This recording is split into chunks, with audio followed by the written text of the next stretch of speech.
തിരുവനന്തപുരത്ത് യുവ ഡോക്ടർ ആത്മഹത്യ ചെയ്ത സംഭവത്തിലെ പ്രതി റുവൈസിന്റെ പിതാവ് അബ്ദുൾ റഷീദിന് ഹൈക്കോടതി മുൻകൂർ ജാമ്യം അനുവദിച്ചു. പ്രതി റുവൈസിന്റെ ജാമ്യാപേക്ഷയിൽ ഹൈക്കോടതി സർക്കാരിന്റെ വിശദീകരണം തേടുകയും ചെയ്തു. ഹർജി തിങ്കളാഴ്ച വീണ്ടും പരിഗണിക്കും. വിനീത വിജിയാണ് കൊച്ചിയിൽ നിന്നും വാർത്തയുടെ വിശദാംശങ്ങളുമായി ചേരുന്നത്. വിനീത, ഡോക്ടർ ഷഹനയുടെ മരണവുമായി ബന്ധപ്പെട്ടാണ് നേരത്തെ പ്രതിസ്ഥാനത്തുള്ള ഈ റുവൈസിന്റെ പിതാവിന് വേണ്ടി ഒരു തെരച്ചിൽ നടത്തിയത്. പക്ഷേ എവിടെയാണ് എന്ന് കണ്ടെത്താൻ പോലീസിന് കഴിഞ്ഞില്ല. അതിനിടെയാണ് ഇപ്പോൾ ഈ മുൻകൂർ ജാമ്യാപേക്ഷ കോടതിയിൽ വരുന്നതും അത് മുൻകൂർ ജാമ്യം അനുവദിക്കുന്നതും. എന്താണ് കോടതി ഇതിൽ നടത്തിയ നിരീക്ഷണം? പ്രസിഡന്റ് ഡോക്ടർ ഷഹനയുടെ ആത്മഹത്യയുമായി ബന്ധപ്പെട്ടാണ് ഈ റുവൈസിന്റെ പിതാവിന് മുൻകൂർ ജാമ്യം കോടതി നൽകിയിരിക്കുന്നത്. റുവൈസിന്റെ പിതാവ് അബ്ദുൾ റഷീദിനാണ് ഹൈക്കോടതി മുൻകൂർ ജാമ്യം അനുവദിച്ചിരിക്കുന്നത്. ഒപ്പം തന്നെ ഈ റുവൈസ് നൽകിയ ജാമ്യ ഹർജിയിൽ ഹൈക്കോടതി സർക്കാരിന്റെ വിശദീകരണം കൂടി തേടിയിട്ടുണ്ട്.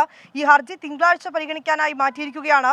ഈ ഷഹനയുടെ ആത്മഹത്യയിൽ പങ്കില്ലെന്നും ഈ മാധ്യമ വാർത്തകളുടെ അടിസ്ഥാനത്തിലാണ് കേസെന്നും റുവൈസ് ഈ ഹർജിയിൽ പറയുന്നുണ്ട്. പഠനത്തിന് ശേഷം വിവാഹം നടത്താനാണ് തീരുമാനിച്ചിരുന്നതെന്നും റുവൈസ് പറയുന്നുണ്ട്. ഒപ്പം തന്നെ എന്നാൽ ഈ വിവാഹം വേഗം വേണമെന്ന് ഷഹന നിർബന്ധിച്ചിരുന്നു. പക്ഷേ ഇത് പറ്റില്ല എന്നാണ് താൻ പറഞ്ഞിരുന്നതായും റുവൈസ് ഹർജിയിൽ പറയുന്നുണ്ട്. ഈ ഹർജി തിങ്കളാഴ്ച പരിഗണിക്കാനായി മാറ്റിയിരിക്കുകയാണ്.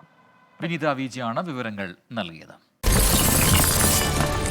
24 അഞ്ചിന്റെ വജ്രത്തിളക്കം.